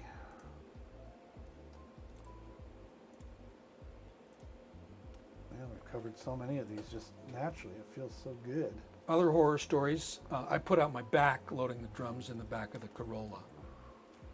Felt like I'd been stabbed. Had to lie down on the concrete. Ooh. That was a good one. That was a good one.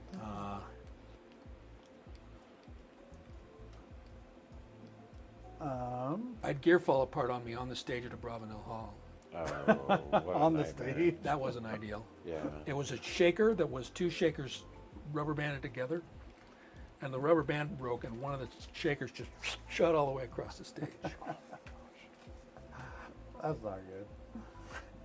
All right, what is the best musical advice you've ever been given? You know it. You should know it. Was it by Chris It Quinn? was by Chris Quinn. Was it Stop Playing So Loud, You're Bothering Me? It was Listen Louder Than You Sing. Ah, yes.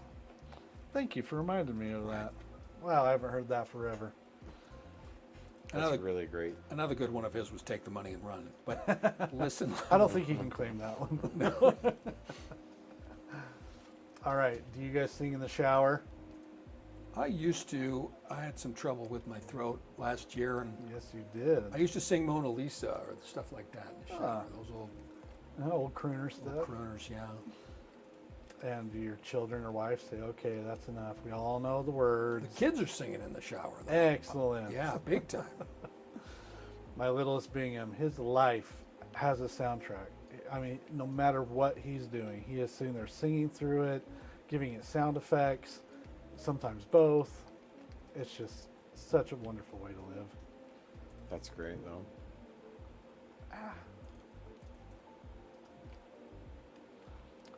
Are your kids keep up with their music?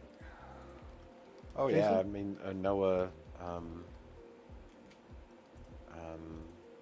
So Noah's a drummer, Mm-hmm. and he he's playing been with- a drummer his entire life, pretty much. Yep. Right on. And a few years ago, he got the Freddie part in the off-Broadway version of School of Rock. Nice. And so that was a great 9 months of practices and shows for him, and Yeah, that is cool. it was way cool. It was at Hill Center Theater, and it was a big production, and it was just an awesome experience. And so when that was finished, we, tried to find him other avenues, other things to go and do. So, but he's kept up on it, and he's a great drummer. He's 16 now, so he's got some other things on his plate. But he's a really good musician. He definitely has an ear for things. That awesome. being said, my oldest is definitely the music curator of the family. He listens to all kinds of things and just really has an ear for. He'll pick songs out for my wife that are just fantastic. So, and he does have some interest in playing an instrument. We did bass for a minute. He's played guitar a few times. He's trying to do guitar again. So it's all in there. It's just all of us have different versions of it, and so it makes the house very interesting and musical. So Isn't that the best? it is the best. It's just Now, we all four can't sit down and jam together like here, but we all four can sit and listen to music together, which is pretty cool. yeah. Yeah, that's good. That's why you buy a tambourine and a shaker, like you said. So even if you really aren't jamming, somebody can feel like they're contributing in some way. An egg shaker. A pair of egg Yep. shakers are perfect. Yes, you Really. go. and cheap. Yeah. and they're legit. I mean, I take egg shakers on a real gig. And then I can hand them over to somebody else and say, here, play that. It's a real instrument. Seriously. Nothing wrong with that whatsoever. You can play even some, old Santana or something if you want to get all old school. I saw Santana play too. Nice. I was actually companions with his nephew on my mission. Get out of here. It was so cool. He had lots of great stories about Uncle Carlos. Yeah, was the kid pretty hip? Or He was a pretty cool guy. okay. Yeah, I liked him a lot. He was a drummer. It was hard to keep him from drumming on the steering wheel while we were driving around. I'm like, dude, you gotta actually drive too. I don't want to die on my mission. Not in Tucson, man. I don't want to die in Tucson. Tucson. A lot of different places maybe, but not Tucson. Not Tucson. How about your kids, Willie? Yeah, the little one is he's thinking about a guitar. He's thinking about an electric guitar. He's got very strong opinions about what kind of music rocks and what kind of music doesn't. The 10-year-old. There's some very hard rules in rock and roll. I know. The 10-year-old is getting great at the piano. She's just taking the regular kind of kid piano lessons until she figures out if she wants to stick with that or do something else. And then, like I said, the big guy, he's a kind of a fun-time hobbyist upright bass player. Yeah. And he can bounce a 1-4-5. He can play the roots and the fifths, on that neat old music. So That's awesome. And the wife, is she a musician? No, she's a great appreciator of music, and she has introduced me to a lot of music that I wouldn't have otherwise have. Same with me. You know, if it's not from the 40s and 50s, sometimes I've got a blind spot for it. There's a really interesting study, and I don't know. We'll see in our little group here if it's true, that the majority of people stop listening to new music by their mid-20s. Wow. That it's pretty much set in. You like what you like, and that's it. That's sad.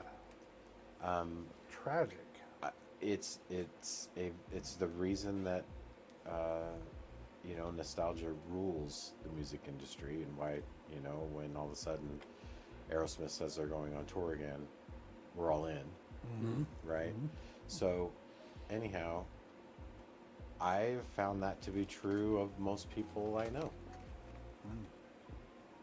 That in that mid to late 20s is when it kind of stopped, and even new music from the bands that you liked at that time, you're really not interested in.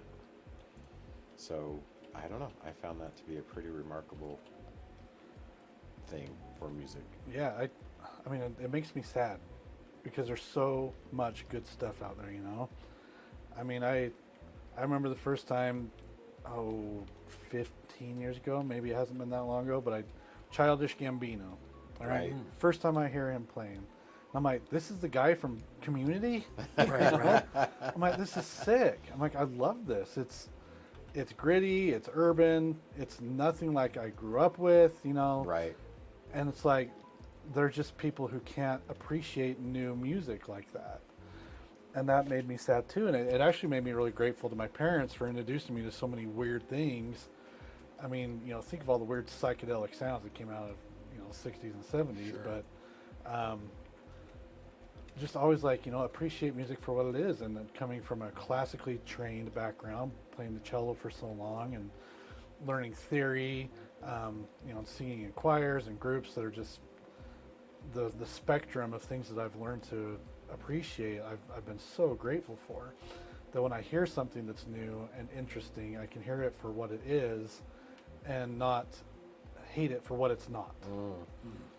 And I feel a lot of people are like, oh, though this isn't what I'm used to, so I have to hate it. It's it's not Taylor Swift, or it's not whomever, fill in the blank.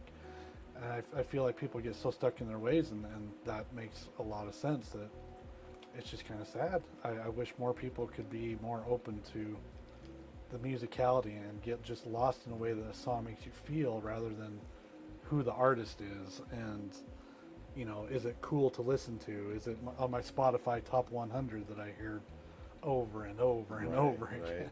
Right. Ugh. I don't know. For myself, I went back to be a music major at 30. There was a lot of music that I didn't know that was brand new to me and revelatory at that time. Trying to think, and I guess I don't keep a very good track on the music taste of the people around. Well, I mean, it's not like a life or death situation there. It's I mean, there are people that wear it on their sleeve of, oh, look at these new artists I've discovered, Right. And that's great too. But I think it's really more of a just what you prefer, and you have your era of music that you just, if I'm going to sit and listen to music, I don't know that I'm up for rolling the dice. Yeah. Right. Yeah, no, I get that. You got to be in a mood of like, yeah, hit random, let's go. Yeah. Yeah, for sure. Show me something, algorithm. Right. For sure. And at the end of the day, I always come back to. I do the same thing. I'll hit random or whatever, and then within a little bit of time, okay, I can use something a little more familiar, and I just want to relax for a second. And so it's the way that it kind of goes. Interesting stuff. Love it. All right, we've got about 5 minutes left. You guys have a lightning round? Lightning round that I'm not prepared for. Any words of wisdom? Anything you guys wanted maybe talk to or cover that we haven't talked about? I already gave you my listen louder than you hear when Yes. you play advice. I would say if you're thinking about picking up an instrument, of course I'm leaning towards guitars because that's what I do. But it's understand that there really are no rules. If you love the way it looks and you love the way it sounds, then get it. If 100% you- agree. That's, you need to want to get up every morning and play. And so just don't have, I would say don't have any biases when it comes to picking an instrument out, that just because John Mayer plays something that you have to have that same thing. If it gets you in the door and gets you playing guitar, that's awesome, but there are no rules. Follow your heart and it'll be great. The instrument does not make the musician. Right. I will put a caveat on that though, Okay. which is if you're starting a new instrument, the least expensive one that you can buy is most likely going to serve you poorly, make it hard to want to pick it up. Right. So it's really more about finding an instrument that you know is at least adequate starter quality. Well, that's what I Yes. meant by like, as long as it sounds and feels Oh yeah, feels what for you sure. want, but there's tons of options out there, but you just want to love it. You just want to look at it and go, I can't wait to play it and have it sound great and feel great. Yeah. Yeah, my son just bought a $190 guitar off of Amazon. Did lots of research, made sure it was a good quality, but it's a really weird brand that nobody's even heard of. But he just put brand new strings on it today, and he loves it. He does not put it down. I mean, There you go. and they're playing it at least 2 or 3 hours every single day. And it's his. It's something that he's bought himself, and he loves it. That's it then. Yeah, and John Mayer be damned. I don't even know if Simon knows who John Mayer is. And to be fair, his guitars are incredible. I'm sure they are. I mean, you don't get to date Katy Perry if you're a bad guitarist. So I hear. No, his signature models are really great. So. No, there's two sleeper guitarists that I've actually come to appreciate, and I didn't even know they were great guitarists. John Mayer and the country. Oh gosh, he's really. I can't remember his name. I think I know who you're going to say. Brad Paisley. Brad Paisley is an outstanding guitarist. Yes. Two guys I never would have said, that is an amazing guitarist. And then all of a sudden, I've been watching videos, I'm like, holy cow. He's really good. They're fantastic. It's amazing what you can find out about somebody if you just listen. Yeah, just pay listen. attention a little Love bit. Vince Gill, right? Yeah. Vince Gill is yeah. an incredible guitarist. So wild. So wild. All right. Well, Thanks for having me over. yes. Thank you guys so much for joining us. We didn't get Brandon to come out. I hope everything's okay with him. And we all know that work can sometimes eat away into the things that we even want to do the most in life. And we've all been there. We've all done that. So no hard feelings to Brandon. We wish him well. Big thanks to Willy Ray. You guys can just wave into your camera there. Big thanks to Jason Ward. Thanks for having me. We had a really great conversation, and we will see you guys next week on the GamerDad Talk Show. Thank you.